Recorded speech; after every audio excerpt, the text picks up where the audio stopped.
आले सगळ्यांना आवाज येतोय?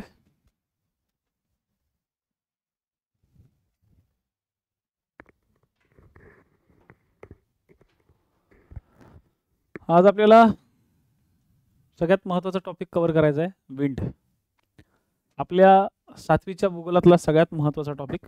तर 7वीच्या भूगोलातल्या टॉपिकच्या मागे बरंचसं काही शास्त्र लपलेलं आहे. आपल्या भूगोलातील महत्त्वाच्या कन्सेप्ट लपलेल्या आहेत, पर्टिक्युलरली हवामानशास्त्राच्या संदर्भातल्या कन्सेप्ट. आपल्याला बऱ्याचदा आपण लहानपणापासून बघत असतो की आपण फूक मारल्यावरती किंवा फुंकर मारल्यानंतर एक असा वारा, ओके, वारा तयार होतो. सपोज आता मी जोराने फुकला तर माईकमध्ये आवाज येऊ शकतो. तर ज्यावेळेस मी फुकतो किंवा एक छोटंसं आपण जर डेमॉन्स्ट्रेशन केलं तर सपोज हा एक कागदाचा तुकडा आहे आणि ह्या कागदाच्या तुकड्याला मी हातावर ठेवलं, ठीक आहे, आणि हातावर ठेवलेल्या कागदाच्या तुकड्याला काय झाला तर हा कागदाचा तुकडा उडून गेला. हे का गेला तर त्याच्या मागे एक रिझन आहे. त्याच्या मागचं रिझन कोणतं की मी माझ्या शरीरातली किंवा माझ्या फुफ्फुसातली जी हवा आहे ती हवा जोराने फुंकली आणि फुंकल्यानंतर एक प्रकारे एक झोत तयार झाला. त्याला म्हणतात वाऱ्याचा झोत. म्हणजे हवा एका ठिकाणाहून दुसऱ्या ठिकाणी गेली. तुम्ही तुमच्या घरात सुद्धा ट्राय करू शकता जर तुम्हाला विश्वास नसेल तर. किंवा तुमचा जो पेन आहे, तुमचा पेन हातावर ठेवा आणि त्याला फुंकर मारा, ओम भट स्वाहा, ठीक आहे. मारली? करत चला रे पोरांनो, करत चला. जरा थोडंसं क्रमिक पुस्तकात आल्यानंतर जरा मोठे मोठे असल्यासारखं फिलिंग येऊ देऊ नका. जरा लहान असल्यासारखं पण व्हा. लहान असल्यासारखं जरा वागत चला इथे. मारली फुंकर?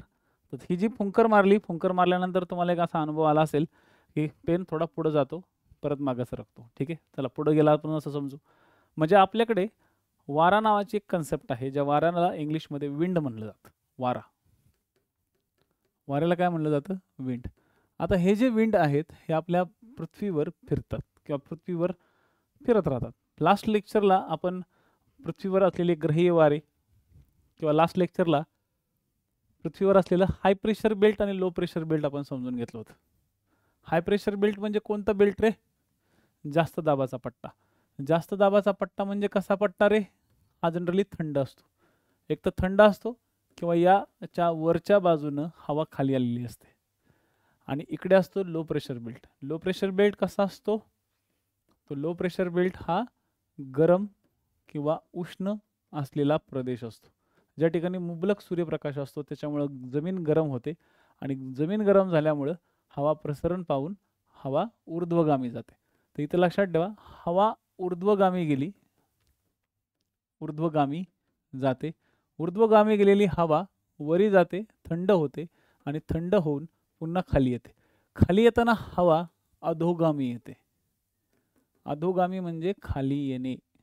अधोगामी म्हणजे खाली येणे. ऊर्ध्वगामी म्हणजे वर जाणे.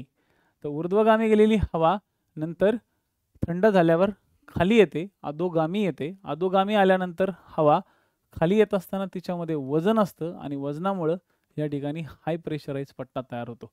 आता वर गेलेली हवा, ओके, वर गेलेली हवा जेव्हा ती या भागातली हवा कमी होऊन जाते तेव्हा या प्रदेशात जमिनीवरून हवा व्हायला सुरुवात होते. कारण की वर गेलेली हवा कव्हर करण्यासाठी, वर गेलेल्या हवेची जागा कव्हर करण्यासाठी या हाय प्रेशरकडून हळूहळू वारा या ठिकाणी वाहत जातो. काय जातो? वारा. म्हणजे इथली जी हवा आहे या हवेचे दुसऱ्या ठिकाणी काय होते? स्थानांतरण होते. काय होते? स्थानांतरण. लक्षात आलं? पुस्तकामध्ये ह्या गोष्टी लिहून ठेवायच्या. हे छोटे छोटे डायग्राम्स तुम्ही सेपरेट काढायचा प्रयत्न करा, पुस्तकावरच काढायचा प्रयत्न करा, दुसरीकडे कुठेही काढू नका. तिथं बाकीच्या कुठल्याही ज्या स्टोऱ्या असतील त्या स्टोऱ्यांना बाजूला ठेवा. मी जे सांगतो त्याला पहिले प्रायोरिटी द्या. आणि या सगळ्या छोट्या गोष्टी पुस्तकावर लिहायच्या आणि ही पुस्तकं लय जपून ठेवायच्यात. ही पुस्तकं एवढी जपून ठेवायच्यात की पुढच्या पिढीने जरी वाचली तरी चालतील, पण ही पुस्तकं व्यवस्थित ठेवा. कारण की ह्या डायग्राम्स तुम्हाला इकडं तिकडं भेटत नाही. या डायग्राम आपल्या ठिकाणी भेटतायत आणि व्यवस्थित काढून ठेवायचा प्रयत्न करा. केलं? तर वारा वर गेला, नंतर वर गेलेला वारा खाली आला, पण खाली आलेला वारा पुन्हा काय येतो, या प्रदेशाकडे जातो. इथपर्यंत भाग लक्षात आलाय? समजले? ठीक आहे. याला काय म्हणतात, या प्रक्रियेला काय म्हणतात आता ते सांगा. कालच्याच लेक्चरला समजून सांगितलं होतं.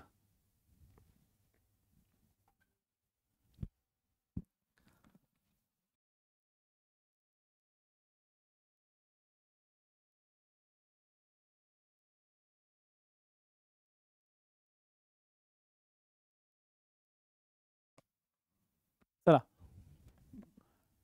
काय म्हणतात त्याला, वारा वर जाणे, वरून खाली येणे, खालून परत इकडे जाणे, या प्रक्रियेला काय म्हणतात? याला म्हणतात अभिसरण. हवेचा दाब म्हणते का?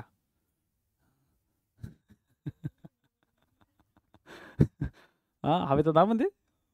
हवेचा दाब म्हणजे हवेचा दाब म्हणजे खाली येणे, हवा प्रसरण पावणे म्हणजे वर जाणे. तर ह्या पूर्ण प्रोसेसला म्हणलं जातं अभिसरण. ठीक आहे, काय म्हणते, अभिसरण. आरोही पर्जन्य. हा, रेळे, इथं कुठं पाऊस पडला काय? कुठं पाऊस पडलाय? हवा फिरते फक्त, तू तर डायरेक्ट पर्जन्यतही गेली. जेवण केलं का काय लवकर? याला काय म्हणतात, ह्या प्रक्रियेला अभिसरण. तर ह्या अशा जॉग्रफीचे शब्द लक्षात ठेवा. अभिसरण जर विचारलं कधी किंवा पुस्तकात वाचता वाचता जर अभिसरण हा शब्द आला की आपल्याला अभिसरण म्हणजे तेच माहिती नसतं. ठीक आहे, अभिसरण आपल्याला माहितीच नसतं. मग आता अभिसरण समजून घ्यायचं असेल तिथं मग हेच अभिसरणाचा भाग तुम्हाला महाराष्ट्राच्या भूगोलात, भारताच्या भूगोलात चालत. आता थोड्या वेळापूर्वी एका जणाशी बोलतच होतो, याच गोष्टी संदर्भात बोलत होतो की म्हणजे त्याचं म्हणणं असं पडलं की सर हे क्रमिक पुस्तकं एवढी महत्त्वाची खरंच असतात का? तर खरंच बाबांना खूप महत्त्वाचे असतात, कारण की हे जे अभिसरण वगैरे जे असे शब्द असतात ना तुम्हाला ह्या क्रमिक पुस्तकांच्या वेळेसच मिळतात.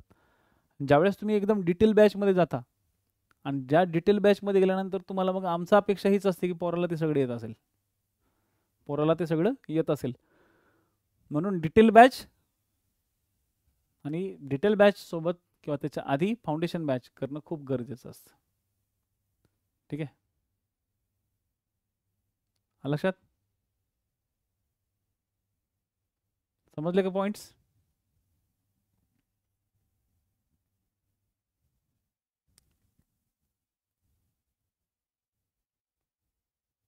ठीक आहे. अभिसरणाला काय म्हणतात मग इंग्लिशमध्ये? Yes, convergence.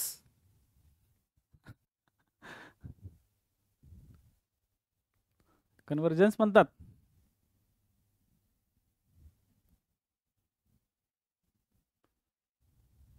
काय म्हणतात इंग्लिश मीडियम? याला वेगवेगळ्या शब्दांमध्ये मांडलं जातं. ठीक आहे, याला वेगवेगळे शब्द आहेत. ओके, त्याला कन्व्हेक्शन म्हणतात. ठीक आहे, यस नानासाहेब, त्याला कन्व्हेक्शन सुद्धा म्हटलं जातं. त्याला सर्क्युलेशन पण म्हटलं जातं. ठीक आहे, त्याला सर्क्युलेशन पण म्हटलं जातं. कन्व्हर्जन्स म्हणजे एकमेकांमध्ये मिसळणे. पूजा, लक्षात आलं? कन्व्हर्जन्स म्हणजे एकमेकांमध्ये मिसळणे आणि डायव्हर्जन्स म्हणजे एकमेकांपासून लांब जाणे. ओके, चलो बढिया. तर अशाच सगळ्या संकल्पना क्लिअर करत चालायच्या. लेक्चरमध्ये आल्यानंतर तुमचं एकच काम असलं पाहिजे. अंकुर बॅच म्हणलं की तुमचं एकच काम की आपण लहान व्हायचंय आणि लहान होऊन सगळ्या काही गोष्टी विचारायच्यात. मग सिलीपैकी सिली क्वेश्चन जरी असला तरी चालते, मला तुमचे क्वेश्चन्स हवेत. आणि तुम्ही इथं थोडंसं बोलायला शिका, नाही तर यायचं फेविकॉल खाऊन गप्प बसायचं. अख्ख्या लेक्चरभरमध्ये कोणी बोलायचं नाही, नाही सरांनी नाही सरले बोलतात, तसं करत जाऊ नका. तुम्ही तुमच्या गोष्टी सांगत पण चला की सर हेला काय म्हणते, त्याला काय म्हणते, कारण की इथून पुढचा पार्ट थोडासा आता डिटेलमध्ये जायला लागतो. आपण 10वीपर्यंत खूप डिटेल आहे, म्हणजे हळूहळू तुम्हाला प्रत्येक येते असं लक्षात येईल की अरे ह्याच्यापेक्षा खाली चाललोय बरं आपण, ह्याच्यापेक्षा खोलात चाललोय, ह्याच्यापेक्षा खोलात चाललोय. ठीक आहे, ही गोष्ट लक्षात ठेवा. आता बघा, ह्या पृथ्वीचा नीट अभ्यास करा. पण ह्या पृथ्वीचा नीट अभ्यास करण्याच्या आधी तुम्हाला एक गोष्ट मी जनरली आपल्या लाईफमध्ये तुम्ही कधी पाहिली असेल की नाही पाहिली असेल तर आपण समजून घेऊया. बऱ्याचदा काय होतं, तुम्ही कधी रेल्वे स्टेशनवरती चालू रेल्वेतनं उतरताना काही लोक बघितले असतील. ठीक आहे, तुम्ही रेल्वेत बसला आहात किंवा रेल्वेच्या आतमध्ये बघा ते चायवाला किंवा बाकीचे लोक काही समोसे बिमोसे विकायला येतात आणि ज्यावेळेस रेल्वे सुरू होते त्यावेळेस ते चालू रेल्वेतनं ते उतरतात.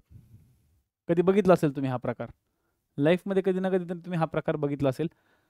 तर मला सांगा की समजा रेल्वे चालू आहे, ठीक आहे, रेल्वे चालू आहे, तर रेल्वे चालू असताना ओके, रेल्वे जर याच दिशेला चाललेली आहे तर रेल्वे चालू असताना तो उतरणारा माणूस असा उतरला तर तो खाली पडेल का? तो पडेल तर पडेल, त्याला चांगलं टाळकं बिळकं फुटेल. जर तो असा डायरेक्ट उतरला तर तो 100% त्याचे 2 ते 3 दात गेले म्हणून समजायचे. पण तो जर असा पळाला तर ओके, तो जर असा पळाला तर तो धावत धावत जाईल, तो रेल्वेच्या वेगाबरोबर ओके, तो रेल्वेच्या स्पीड बरोबर मॅनेज करेल, तो धावत धावत जाईल, पण तो व्यवस्थित उतरेल, तो पडणार नाही. तुम्ही पण उतरता का कुठून? बापरे. यस, ज्या दिशेने रेल्वे चाललेली आहे त्या दिशेने तुम्ही उतराल तर मग तुम्ही त्या ठिकाणी सेफमध्ये उतराल. ठीक आहे, तुम्ही त्या ठिकाणी सेफमध्ये उतराल. जर का तुम्ही उलटं उतरला तर समजायचं गेलं, टाळकं तर कामातनं गेलं. जर तुम्ही डायरेक्ट सरळ उतरला तर तुम्ही डायरेक्ट जंप कराल, डायरेक्ट तोंडावर किंवा खांद्यावर पडाल, खांदा कामातनं गेला नाही तर हात तरी कामातनं गेला. ठीक आहे, आणि जर तुम्ही इथं रेल्वेच्या हिशोबानं जर तुम्ही उतरले तर डेफिनेटली सांगतो तुम्ही बरोबर सेफमध्ये जाल. याला काय म्हणतात बरं? तर ह्या गोष्टीला म्हटलं जातं रेल्वेसोबत, तर रेल्वेची गतीसुद्धा तुम्हाला मिळालेली असते. रेल्वेच्या गतीसोबत तुमची पण गती त्या ठिकाणी तयार झालेली असते, त्यामुळे तुम्हाला रेल्वेच्या हिशोबानं किंवा रेल्वे ज्या दिशेने चालली त्या दिशेनंच तुम्हाला जावं लागतं. बरं, हे झालं पहिलं उदाहरण. तुम्ही सगळे हुशार आहेत, तुम्ही बघितलं. बरं, किती लोकांना गाडी जमते? बरं, किती लोकांना गाडी शिकत असताना 2 अनुभव आलेत? गाडी शिकत असताना किती लोकांना असे अनुभव आलेत की तुम्ही गाडीवर बसलेत, तुमच्या फटफटीव ओके, जी काय तुमची फटफटी आहे त्याच्यावर बसलेत ओके, तयार समजून घ्या जो फटफटी आपली, ठीक आहे, आणि या फटफटीची तुम्ही केली रेस. अचानक तुम्ही टाकला गिअरची गाडी, बरं का, स्कूटी नाही, ठीक आहे, गिअर टाकला आणि गिअर टाकला की गाडी पुढं आणि तुम्ही तिथंच. गिअर टाकला, क्लच सोडला आणि क्लच तुम्ही फास्ट सोडला आणि गाडी एकदम उसळली तर गाडी कुठं जाते? समोर जाते. तुम्ही कुठं जाता? मागे जाता. केलं की नाही असं बऱ्याचदा? यस, त्याला काय म्हणतात? Momentum type. ठीक आहे, म्हणजे काय झालं की ज्यावेळेस एखादी वस्तू खालची पुढे निघून जाते त्यावेळेस त्याच्यावरती असलेली वस्तू ही मागे सरकते. आपल्या पृथ्वीवर पण हेच होतं.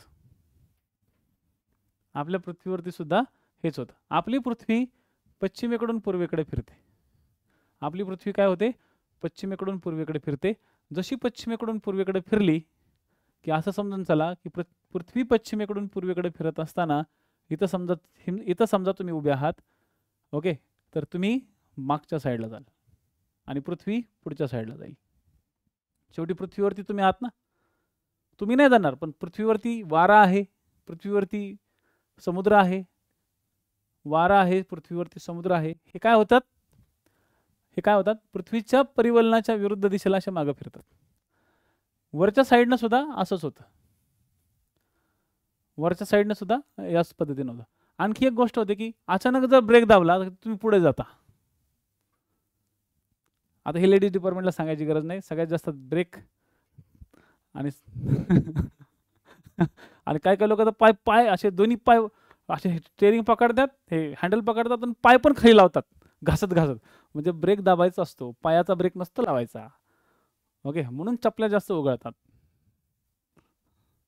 पाय पण खाली घासायचा जीव खाऊन. लेडीज डिपार्टमेंटला सांगायची गरज नाही आहे ना, हे प्रकार बरेचदा केलेले दिसतात. ठीक आहे, असं पायाचा ब्रेक म्हणते त्याला.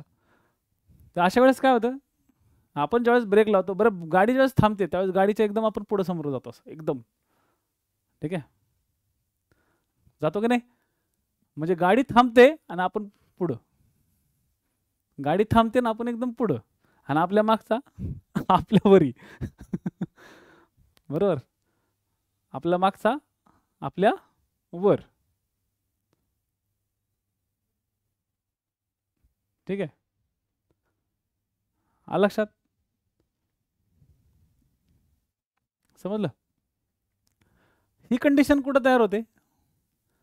ही कंडिशन आपल्या पृथ्वीवर सुद्धा अगेन तयार होते, परंतु ह्या कंडिशनला काय म्हणू की ज्या ठिकाणी पृथ्वी थांबलेली असते अशा ठिकाणी ओके अशा पृथ्वी थांबत तर नाही, आपल्याकडे थांबत तर नाही पृथ्वी, बरोबर. त्याच्यामुळे ही जी मोमेंटम आहे पुढं जाण्याची जी मोमेंटम आहे ती तुम्हाला दक्षिण गोलार्धात दिसेल. म्हणजे वाऱ्याला जायचं असतं इकडं पण वारा जातो पुढच्या साईडला, वाऱ्याला जायचं असतं इकडं पण वाऱ्याला जायचं असतं पुढच्या बाजूला, वारा पुढच्या बाजूला जातो.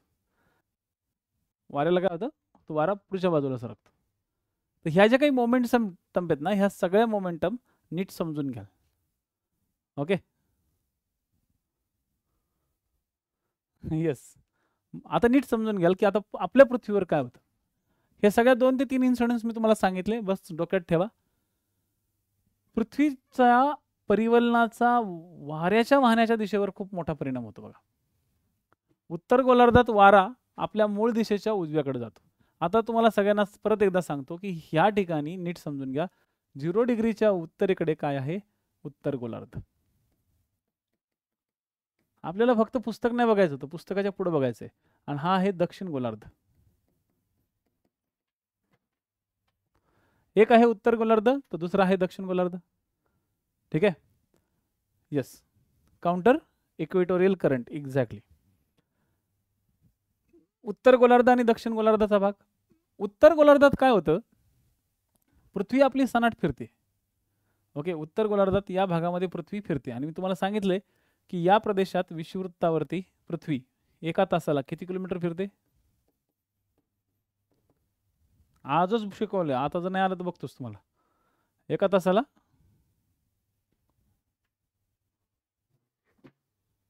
तासाला किती, पृथ्वी एका तासाला किती किलोमीटर फिरते विषुववृत्तावर. Very good Sushil, 1666 kilometre. एका तासाचं पृथ्वीचं स्पीड 1666.66 किलोमीटर आहे. म्हणजे एका तासाला पृथ्वी विषुववृत्तावरती 1666 किलोमीटर फिरते. म्हणजे विचार करा, पृथ्वी किती चिंगाट पळत असेल, विषुववृत्तावर किती फास्ट फिरत असेल. मग आता पृथ्वीच्या वर असलेली जी हवा आहे ती पृथ्वीच्या सोबत जाईल का? नाही, ती पृथ्वीच्या अपोजिट डायरेक्शनला जाईल. बरोबर, ती पृथ्वीच्या अपोजिट डायरेक्शनला जाते. एखादी वस्तू जर पुढे जात असेल, ठीक आहे, एखादी वस्तू जर पुढे जात असेल, ठीक आहे, लक्षात घ्या, एखादी वस्तू जर पुढे जात असेल तर तिथं असलेली वस्तू मागे सरकते. आणखी एक इन्सिडेंट सांगतो. बऱ्याचशा लोकांनी एस टी महामंडळाच्या बसमधून उभा राहून प्रवास केला असेल. ज्यावेळेस एस टी महामंडळाची बस पुढे जाते ना, त्यावेळेस आपण वरती पकडलेलं असतं, आपण असे मागे सरकतो की नाही. तसं आपल्या या ठिकाणी सुद्धा असं समजायचं की इथं जो वारा असतो, हा वारा काय असतो, पृथ्वीवरती फिरत राहतोय. पृथ्वीवरती एक आवरण आहे वाऱ्याचं, असं समजून चला. वारा म्हणजे वारा पण नाही, आपण या ठिकाणी हवा म्हणू. आपल्याकडे जी हवा आहे ना, या हवेचं एक वातावरण, एक आवरण आहे, हवेचं एक आवरण आहे पृथ्वीवरती. आणि या आवरणाच्या खाली आहे ना आपली पृथ्वी सनाट पळती. आणि त्या पृथ्वीचं स्पीड इथं किती आहे, एका तासाला किती, 1666 किलोमीटर. आणि पृथ्वी 24 तासाला 40,000 किलोमीटर फिरून येते, माहिती आहे. म्हणजे या ठिकाणी पृथ्वी, म्हणजे कालचं लेक्चर झाल्यानंतर आताच्या लेक्चरपर्यंत आपल्या पृथ्वीने विषुववृत्ताला 40,000 किलोमीटरची मोठी प्रदक्षिणा घातलेली आहे. विचार करा, कालपासून आतापर्यंत आपल्या पृथ्वीने 40,000 किलोमीटर फिरून आलेली आहे. किंवा विषुववृत्तावर येऊन आपण सुद्धा कमीत कमी 35 ते 30,000 किलोमीटर फिरून आलोय. आपल्याला फील झाले का आपण 35,000 किलोमीटर फिरलोय म्हणून? नाही, आपण खूप फिरलोय, चक्कर मारून आलोय पूर्ण पृथ्वीची एक. किती महान आहोत आपण, की आपण पूर्ण पृथ्वीवरती एक चक्कर मारून आलोय. ठीक आहे. आणि विषुववृत्तावर गेल्यावरती, विषुववृत्तावर उभं राहिल्यानंतर पूर्ण पृथ्वी जी फिरते ती 40,000 किलोमीटरचा तुझा राऊंड येतो. 24 तासात तेवढं फिरतोय. म्हणजे एका तासात 1666 किलोमीटर आपण फिरतोय. आणि त्याच्यावरती काय, हवा. मग त्या हवेला काय होतं, हवा अशी उलटी फिरते, हवा अशी मागे फिरते, इकडे हवा अशी मागच्या बाजूला फिरते. हवा तिच्या सोबत नाही फिरत. तुम्ही जर म्हणत असाल ना, मग सर पृथ्वी आपल्या सोबत हवा पण घेऊन जात असेल, ती कुठं घेऊन जाते माहिती आहे का, ती घेऊन जाते बरोबर विषुववृत्ताच्या वर. जिथं विषुववृत्त असतो ना, बरोबर ह्या विषुववृत्ताच्या वरती ती आपल्यासोबत घेऊन जाते हवा. बरोबर इथं घेऊन जाते 0 डिग्रीच्या तिथं. त्याला म्हणतात इक्विटोरियल करंट. त्याला काय म्हणतात? इक्विटोरियल किंवा काउंटर इक्विटोरियल करंट. ठीक आहे. परंतु ही जी हवा किंवा हे जे पाणी असतं ना, हे बरोबर इथंच जातं. पण बाकी या प्रदेशातली हवा जी की इथं हाय प्रेशर कडून, इथं काय असतो? High pressure. इथं बघा दिले जास्त दाब, इथं दिले कमी दाब. तर जास्त दाबाकडून मधल्या कमी दाबाकडे आणि जास्त दाबाकडून विषुववृत्ताच्या कमी दाबाकडे जी हवा अशी सरळ यायची आहे, ती सरळ न येता ती काय होते? पृथ्वीच्या परिवलनामुळे ती हवा दक्षिण गोलार्धात तिच्या डाव्या हाताला वळते. हा आहे डावा हात, डाव्या हाताला. आणि उत्तर गोलार्धात ती तिच्या ओके इथं काय तिचा हा तिचा उजवा हात, तिच्या उजव्या हाताला वळते. आपल्या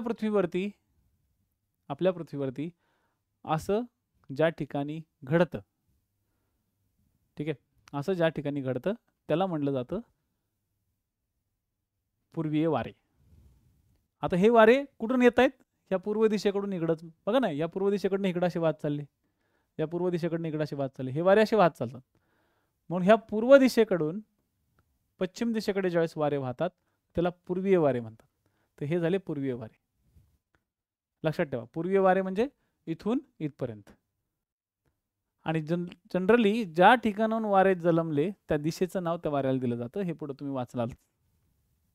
इथपर्यंत बघा, लक्षात आलं का? इकडं पण नीट बघा, या हाय प्रेशर कडून खाली पण एक हाय प्रेशर बेल्ट 90 डिग्रीवरती, इथं सुद्धा हाय प्रेशर बेल्ट आहे 90 डिग्रीवरती.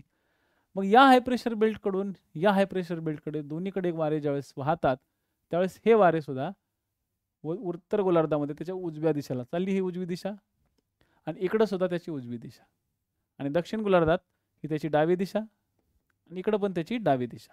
ह्या दोन्ही डाव्या दिशेला हे वळतात. दोन्ही डाव्या दिशेला हे वळतात. म्हणजे हे डाव्या दिशेला वळलं, हे इकडचं डाव्या दिशेला वळलं. आणि हे अशा पद्धतीनं आपल्या पृथ्वीवरती वारे एका ठिकाणाहून दुसऱ्या ठिकाणी वाहतात. म्हणजे जास्त दाबाकडून कमी दाबाकडे. या इफेक्टला कोरोलियस इफेक्ट म्हणतात. कधी ऐकले का नाव कोरोलियस?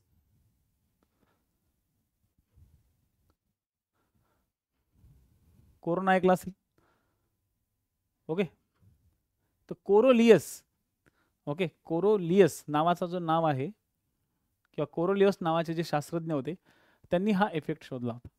त्यांचं म्हणणं होतं की पृथ्वीवरती वारा जास्त दाबाकडून कमी दाबाकडे सरळ येतच नाही. हा कायम तिरपा जातो. म्हणजे वारे हे कायम पृथ्वीवर तिरपे वाहतात, हे कधीच सरळ वाहत नाही. आणि का वाहत नाही तर त्याचं कारण आहे पृथ्वीचं परिवलन. पृथ्वी स्वतःभोवती फिरते आणि या स्वतःभोवती फिरल्यामुळं ती या हवेमध्ये थोडासा स्विंग करते किंवा हवेमध्ये थोडासा तिरपापणा आणायचा प्रयत्न करते. आणि तिरपापणा आणल्यामुळं ही पूर्णपणे हवा जास्त दाबाकडून कमी दाबाच्या पट्ट्यांकडे जाताना सरळ न जाता ती तिरपी जाते. हा त्यांचा शोध आज जगामध्ये सर्वमान्य आहे. मग याच्यावरती फेरल सरांनी परत त्याच्यामध्ये काही तरतुदी केल्या आणि त्यांनी फेरल लॉ काढला. तर कोरोलियस इफेक्ट आणि फेरल लॉ हे दोन्ही गोष्टी वाऱ्यांच्या दिशांच्या संदर्भात आहेत. तो कुठेतरी लिहून घ्या, फेरल लॉ आणि कोरोलियस इफेक्ट. इथपर्यंत भागला, ठीक आहे. मग आता ह्याच्या पुढचा जो पॉइंट आहे तो पुढचा हे आहे की हवेच्या दाबाच्या पट्ट्यांकडे हवेची हालचाल क्षितिज समांतर दिशेत होते. म्हणजे इथं हाय प्रेशर बेल्ट आहे, इकडं लो प्रेशर बेल्ट आहे, ठीक आहे. इकडं परत एक हाय प्रेशर बेल्ट आहे. तर हाय प्रेशर कडून लो प्रेशरकडे, या हाय प्रेशर कडून लो प्रेशरकडे, आणि या ठिकाणी सपोज जमीन आहे तर या जमिनीवरती हा वारा क्षितिज समांतरच वाहतो. हे लक्षात ठेवा, वारा असाच वाहतो high pressure to low pressure. याला म्हणतात वारा. म्हणजे एखादी हवा, इथं होती हवा हाय प्रेशरची, इथं होती हवा हाय प्रेशरची, आणि या लो प्रेशरमधून हवा चालली होती वरच्या साईडला. तर इथली हवा वरच्या बाजूला गेली, त्या हवेची जागा कव्हर करण्यासाठी हाय प्रेशरकडून लो प्रेशरकडे आणि या हाय प्रेशरकडून लो प्रेशरकडे वारा व्हायला लागला. हवा जेव्हा एका ठिकाणाहून दुसऱ्या ठिकाणी जाते त्याला म्हणते विंड. हवा म्हणजे एअर इंग्लिशमध्ये. नाही तर सर विंड म्हणजे काय, तर विंड म्हणजे वारे, इकडून तिकडून गेले वारे. आपलं कसं आज शिकवलं की दुसऱ्या दिवशी तुमचे वारे लगेच गायबच होतात, तसं वारे असतात ना वारे, विंड. हवेच्या दाबाच्या फरकातील तीव्रतेचा परिणाम वाऱ्याच्या गतीवर सुद्धा होतो. म्हणजे वाऱ्याची गती सुद्धा डिपेंड करते त्याच्या फरकांवरती. वाऱ्याची गती, कधी कधी वारा खूप सनाट येतो, लय फास्ट येतो. काय येतो त्याच्या मागचं रिझन आहे. म्हणजे हाय प्रेशर खूप लांब आहे कुठंतरी आणि लो प्रेशर खूप लांब आहे कुठंतरी, दोन्ही लय लांब लांब आहेत. जर दोन्ही लांब असतील ना तर हे तिकडून ह्याच्यापर्यंत येईपर्यंत खूप वारा स्पीडमध्ये येतो. आणि हाय प्रेशर लो प्रेशर जवळजवळ असेल ना तर वारा जास्त वाहतच नाही, वारा शांत राहतो. वारा म्हणतो इथंच जायचंय, कशाला जायचंय, आपलं जाऊ दे, निवांत जाऊ, हळूहळू जाऊ. म्हणजे जर डिस्टन्स जास्त असेल तर वारा स्पीडमध्ये येतो आणि डिस्टन्स कमी असेल तर वारा स्लो येतो. वारा म्हणतो इथंच तर जायचंय, जाऊ दे. आपण कसं इथं जायचंय म्हणल्यावर कसं निवांत जातो, रमत गमत मस्तपैकी इकडं उड्या मार तिकडं उड्या मार. आणि लांब जायचं म्हणलं की तुर तुर तुर तुर चालत जातो की नाही. अगदी तसं लक्षात ठेवायचं.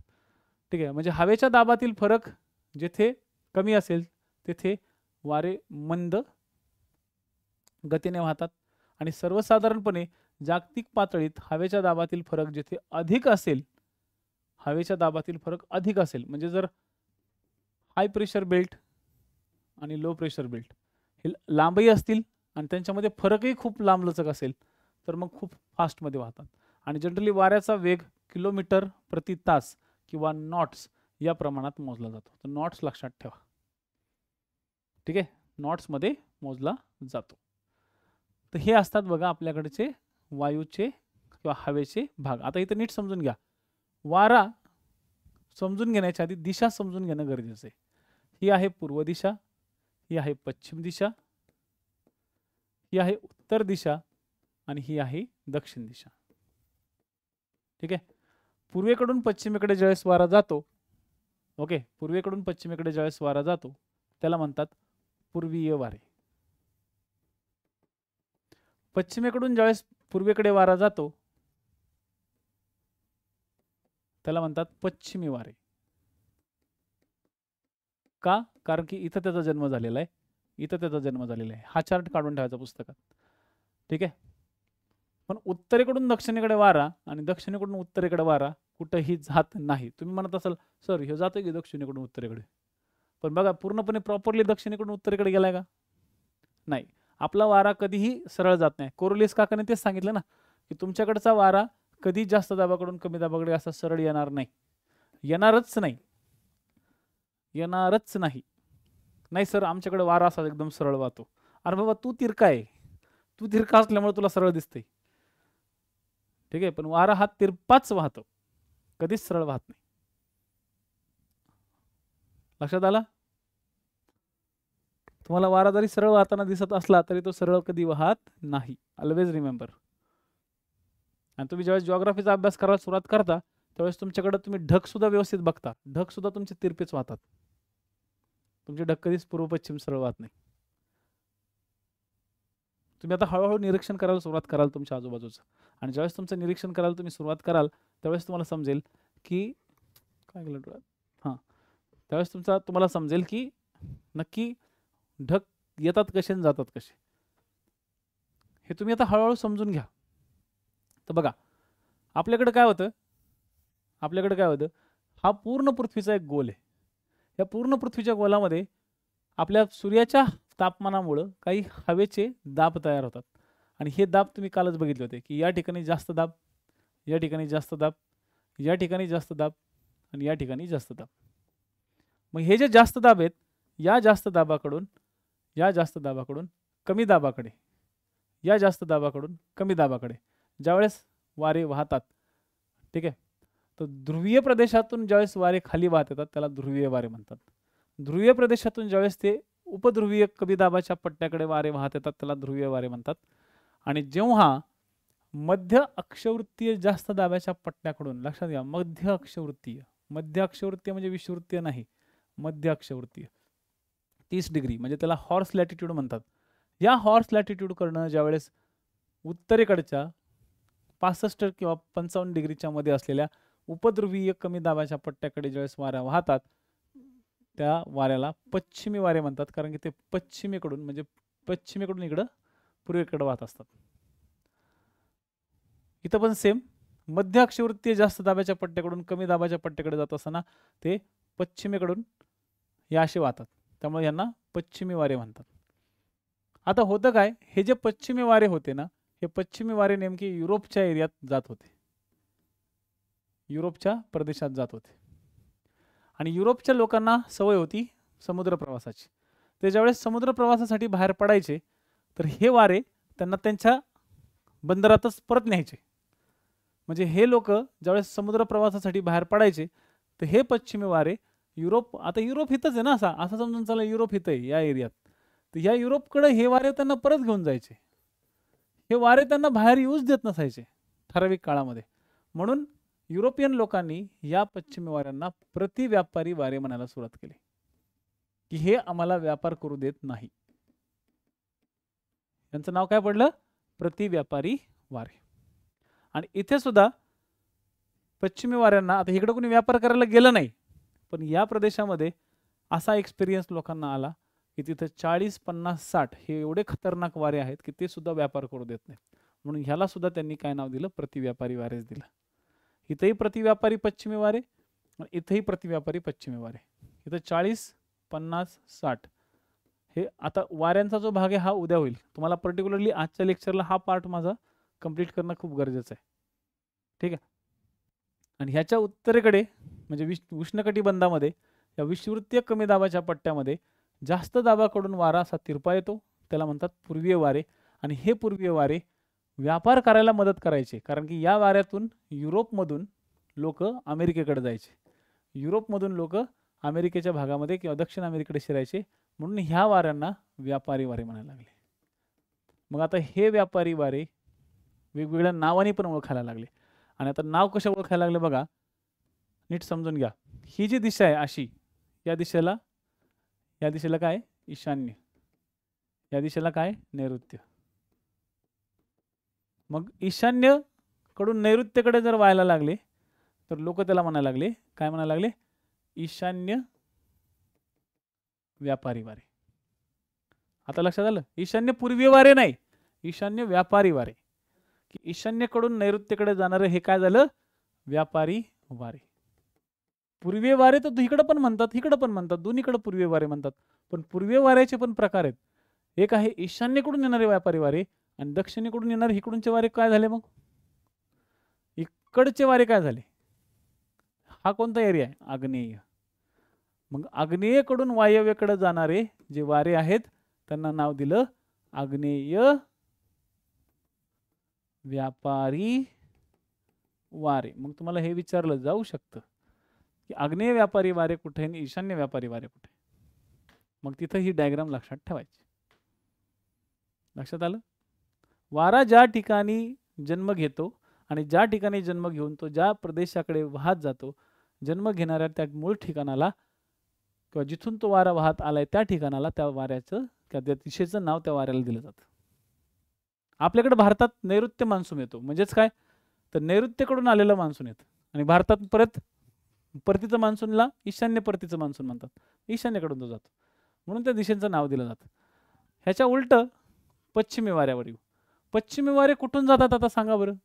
पश्चिमी वारे असे चाललेत, म्हणजे पश्चिमी वारे हे नैऋत्येकडनं चाललेत. मग ह्याला नैऋत्य पश्चिमी वारे म्हणतात. आणि इकडे वायव्येकडून खाली चाललेत त्याला वायव्य प्रतिव्यापारी वारे म्हणतात. सॉरी प्रतिव्यापारी वारे म्हणतात, पश्चिमी वारे नाही, प्रतिव्यापारी वारे. प्रतिव्यापारी वारे लक्षात आलं, हे आहे वायव्य प्रतिव्यापारी वारे.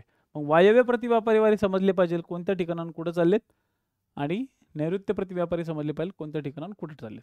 आणि काल मी तुम्हाला एक होमवर्क करून करायला लावला होता की कोणते प्रतिव्यापारी किंवा कोणत्या हवे म्हणजे कोणत्या हवेचा दाबाचा पट्टा कुठे आहे आणि कोणत्या कमी दाबाचा पट्टा कुठे आहे आणि तिथलं लोकेशन्स कसे आहेत.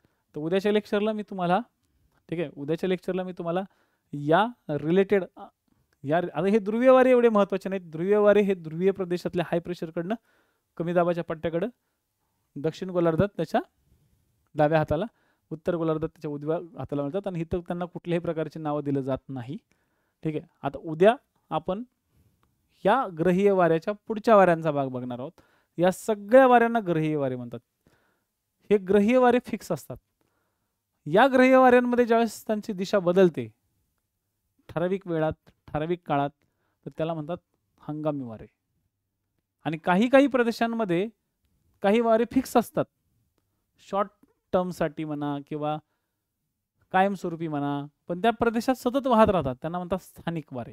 म्हणजे आपल्या पृथ्वीवरचे ग्रहीय वारे आणि त्या ग्रहीय वाऱ्यांचे सगळे प्रकार, मग हे पूर्वीय वारे, पश्चिमी वारे आणि ध्रुवीय वारे. ध्रुवीय वारे सोपे आहेत, ते तुम्ही लक्षात ठेवा. पण पश्चिमी वारे कुठे आहेत ते समजून घ्या. 30 डिग्रीपासून म्हणजे घोड्यापासून तर 60 पर्यंत, घोड्यापासून 60 पर्यंत हे पश्चिमी वारे. आणि विषुववृत्तीय पट्ट्यामध्ये जे येतात ते ईशान्य व्यापारी वारे आणि आग्नेय व्यापारी वारे. ह्याला सारखं रिवाइज करा, सारखे हे डायग्राम्स नीट वाचा. जेवढे जास्त डायग्राम वाचाल, ओके, जेवढे सारखं वाचाल तेवढं तुमच्यासाठी ते इफेक्टिव्ह आहे. ठीक आहे, इफेक्टिव्ह आहे. एवढा तुमच्यासाठी सगळ्यात महत्त्वाचा पार्ट राहील. हे लेक्चर पुन्हा एकदा बघायचे. माझ्या मते लेक्चर पाहण्यापेक्षा परत एकदा तुम्ही पुस्तकं नीट वाचा आणि आतापासून सगळ्या कंटेंटला व्यवस्थित सेट करा. शनिवारच्या एक्झामला तुम्हाला हा खूप मोठा पार्ट आहे. मी परत एकदा आठवण करून देतो, शनिवारच्या टेस्टला तुम्हाला हा खूप मोठा पार्ट आहे 7th स्टँडर्डचा. तिथं का जर कमी मार्क आले तर मी जबाबदार नाही. ठीक आहे.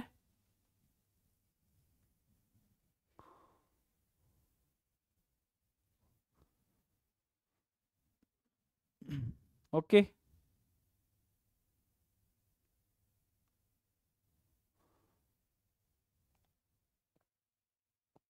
मगाशी त्यासाठीच येस चालतंय. मगाशी त्यासाठीच मीटिंग होती. परत आता आमचं थोडंसं बघावं लागेल.